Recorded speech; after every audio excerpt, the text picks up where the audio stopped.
नमस्कार शेतकरी मित्रांनो, स्वागत आहे तुमचं आपल्या नवीन व्हिडिओमध्ये। तर ह्या व्हिडिओमध्ये सगळ्यात महत्त्वाचं काय माहिती आहे का, की आज काल या बागांमध्ये एक नवीन रोग आलेला आहे, म्हणजे करप्या।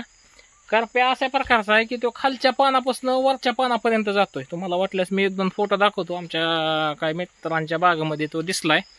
आणि त्याच्यावर औषध थोडक्यात नेटिव्हने बी काय फरक पडणार। आपण पहिलं काय करायचो, करप्या आला की तो नेटिव्ह हाणायचो, तर नेटिव्हने बी काय फरक पडत नाहीये। पण आपल्या बागेवरती तुम्ही मानसाल तर आपल्या बागेवरती कुठंच नाही। आता ही जी आहे का, हे नॉर्मल आपण तणनाशक फवारलेलं होतं खाली, म्हणजे काय पॅराकॉट, त्याच्यामुळे ते थोडंसं स्पॉट दाखवतंय, पण ॲक्च्युली तो करप्या नाही आहे। आणि ती करप्या आहे का, त्याच्यासाठी सगळ्यात महत्त्वाचं तुम्ही लिक्विड रोक आलंय बघा, लिक्विडमध्ये जर ड्रिपने ती जर का 2-3 वेळा सोडलं का 15-20 दिवसाच्या अंतरात, म्हणजे ड्रिपनी सोडायचं 1 लिटर एकरी असं प्रमाण सोडा, तर ती नक्कीच तुम्हाला सांगतो ते अंतर्प्रवाही औषध आहे, जमिनीतनं मुळातनं त्या शरीराच्या म्हणजे त्या झाडांच्या शिरांमध्ये पण जाते।